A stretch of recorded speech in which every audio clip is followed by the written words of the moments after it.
Hello and welcome to Bikash IQ. উচ্চ মাধ্যমিক চতুর্থ semester last and final suggestion তোমাদের সামনে উপস্থিত করা হলো। বিভাগ খ বা ইউনিট টু তোমাদের বিভাগ খ, যেটাকে তোমাদের রয়েছে যে ভারতীয় দার্শনিকদের চিন্তাভাবনা। এখান থেকে তোমাদের এসএ কিউ প্রশ্ন হবে 6 নম্বরের। এসএ কিউ প্রশ্ন হবে টোটাল 6 নম্বরের। আর এই 6 নম্বরটা তোমাদের কোথা থেকে কেমন কি প্রশ্নগুলো হতে পারে, A to Z সমস্ত কিছু তো কিন্তু তোমাদের আজকের এই ক্লাসের মধ্যে উপস্থিত করতে চলেছি। ইতিপূর্বে কিন্তু ইউনিট 2 থেকে তোমাদের বড় কোশ্চেন অর্থাৎ ডিসক্রিপটিভ কোশ্চেন তোমাদের যে 12 নম্বর থাকছে, ওইখান থেকে মাত্র তোমাদেরকে দুটো পড়তে বলেছি। মাত্র দুটো বলেছি, তিনটের মধ্যে দুটো পড়তে বলেছি। দুটো যে কোনো অবস্থায় কমন পড়বেই তো পড়বে, মানে 12 নম্বর থাকছে কিন্তু কমন, ঠিক আছে? তো এইখান থেকে তোমাদের যে এসএকিউ কোশ্চেনগুলো হবে সমস্তটা কিন্তু আজকের এই ক্লাসের মধ্যে কি কি প্রশ্নগুলো দেখতে পাবে সম্পূর্ণটা কিন্তু আজকের এই ভিডিওর মধ্যে উপস্থিত করতে চলেছি। সময় পাওয়া যায়নি, ফলে কিন্তু টাইপিং করা হয়নি এখনো অবধি, ঠিক আছে? খুব শীঘ্রই কিন্তু আমরা টাইপিং এটা পিডিএফ উপস্থিত করতে চলেছি তোমাদের সামনে। এই পর্যন্ত তোমরা তোমাদের মতন করে একটুখানি পড়বে, যেহেতু সময় কম আছে সেই জন্য তাড়াতাড়ি করে ভিডিও বানিয়ে তোমাদের কাছে উপস্থিত করলাম। তার জন্য বলছি, দেখো পরিশ্রম অনেকটা লাগে আর কি ভিডিও বানাতে, তোমাদের সামনে উপস্থিত করতে।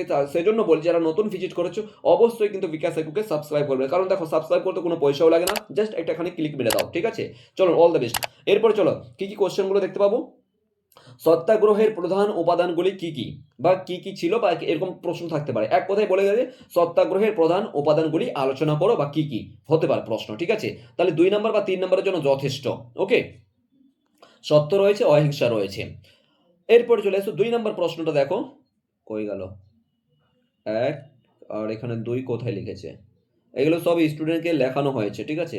2 নম্বর প্রশ্ন কই গেল? এই যে গান্ধীজির মতে আমাদের পরম কর্তব্য কি, এই যে এই প্রশ্নটা 2 লিখতে ভুলে গেছে। গান্ধীজির মতে আমাদের পরম কর্তব্য কি, ঠিক আছে? এরপরে কি আছে, গান্ধীজির, এবার মেন খাতা দেখলে বুঝে যাবে আর কি কোথায় ভুল লিখেছে না ঠিক লিখেছে। গান্ধীজির মতে অহিংসা অনুশীলনের প্রধান শর্ত কি, ঠিক আছে? এটা দেখবে। এরপরে চলে আসবে গান্ধীজির মতে আছি বা অচিতন্ত্র বলতে কি বুঝো, এটা দেখবে। 4 নম্বর হয়ে গেল। 5 নম্বরে দেখো গান্ধীজির দর্শনের 3টি মূল সূত্র আলোচনা করো, বা মূল সূত্রগুলি কি কি, এই মতন প্রশ্ন হতে পারে, ঠিক আছে? এরপর চলে এসো 6 নম্বরে। 6 নম্বর কি আছে, স্বামী বিবেকানন্দের মতে কর্মবাদ কি, ঠিক আছে? কর্মবাদ কি এটা ভালো করে দেখবে। কর্মযোগের মূল, এরপর 7 নম্বর দেখো কর্মযোগের মূল পথ ও নীতি কি, ঠিক আছে? এটা হতে পারে যে কর্মযোগের মধ্যে মূল পথ ও নীতি বা পার্থক্য, এই মতন প্রশ্ন হতে পারে, ঠিক আছে? 7 নম্বর দেখলাম আমরা। এরপর চলে আসবো আমরা 8 নম্বর প্রশ্ন, বিবেকানন্দের। আচ্ছা, বিবেকানন্দের বিশ্লেষণ সংযোজন। আচ্ছা, এরপর চলে আসবো আমরা 8 নম্বর, দেখো সকাম ও নিষ্কাম কর্মের মধ্যে পার্থক্য লেখো, খুব ইম্পর্টেন্ট এটা। ওকে, এরপর চলে আসবো আমরা 9 নম্বর, বিবেকানন্দের মতে যে কয় প্রকার ও কি কি, যোগ কয় প্রকার ও কি কি, খুব ইম্পর্টেন্ট, ঠিক আছে? এটা দেখবে। এরপর চলে এসো স্বামী বিবেকানন্দের মতে যে অমরত্ব কি, এটা দেখবে। এরপর চলে আসবে 10 নম্বর হয়ে গেল। 11 নম্বর দেখো কর্তব্য কি এবং কোন কর্তব্যকে বিবেকানন্দ কর্তব্যময় বলে মনে করেন, এটা দেখবে। 11 নম্বর হয়ে গেল।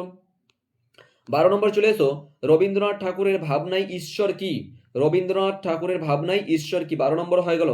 13 নম্বর হচ্ছে কি রবীন্দ্রনাথের মতে ধর্ম কি, রবীন্দ্রনাথের মতে ধর্ম কি, 13 নম্বর হলো। এরপর চলে এসো 14 নম্বর হচ্ছে কি বিশ্ব মানবতাবাদ কি, বিশ্ব মানবতাবাদ কি, খুব ইম্পর্টেন্ট, বিশ্ব মানবতাবাদ কি।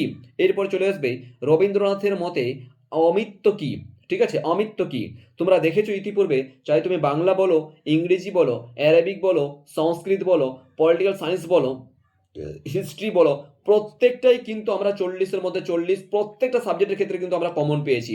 প্রত্যেকটা বিষয়ের ক্ষেত্রে লাইভ প্রুফ সহকারে কিন্তু তোমরা দেখেছো, পেড গ্রুপে যারা অলরেডি যুক্ত আছো এবং তোমরা নোটসগুলো দেখেছো। কালকে যেমন পলিটিক্যাল সায়েন্স পরীক্ষা হয়েছে, দেখেই অবাক। স্যার বলছেন আর কি যে আমার প্রথম যে পিডিএফ রয়েছে, প্রথম পিডিএফের প্রথম কোশ্চেনটাই কিন্তু প্রথম ইসে পড়ে গেছে, মানে প্রথম যে কোশ্চেনটা রয়েছে কোশ্চেন পেপারের প্রথম মানে পেজের মধ্যেই কিন্তু প্রথম কোশ্চেন পড়ে গেছে, পুরো পিডিএফকে কপি করেছে, এই মতন একটা বিষয়, বুঝতে পেরেছো? তো নিশ্চিত রূপে আমরা কোনো গাদি গাদি নোট দিই না, জাস্ট স্বল্প নোট দেবো, যে কটা পড়তে বলেছি এর মধ্যেই কিন্তু আসবে কোশ্চেন, নিশ্চিত রূপে থাকো। তারপর কি আছে রবীন্দ্রনাথের মতে অমিত্র, এটা বললাম। বাস এই 15টা। এই 15টা করে যাবে, এইখান থেকে নিশ্চিত তুমি কিন্তু তোমার কত এখানে 6 মার্কস থাকছে, তাই না? তো 2 নাম্বার হতে পারে, অবলিক 3 নাম্বার হতে পারে। 2 নাম্বারের জন্য প্রশ্ন হতে পারে, 3 নাম্বারের জন্য প্রশ্ন হতে পারে।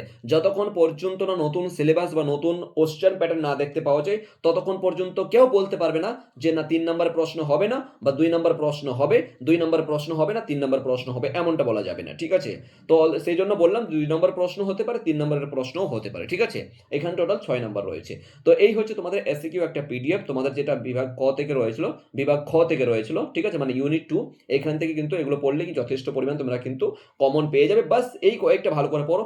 এর চেয়েও যদি আরো তোমার কাছে কোনো ইম্পোর্টেন্ট মনে হয় বা স্কুলের শিক্ষক শিক্ষিকা যদি দিয়ে থাকেন, অবশ্যই কিন্তু সেগুলোকেই পড়বে, বারণ করছি না। ঠিক আছে?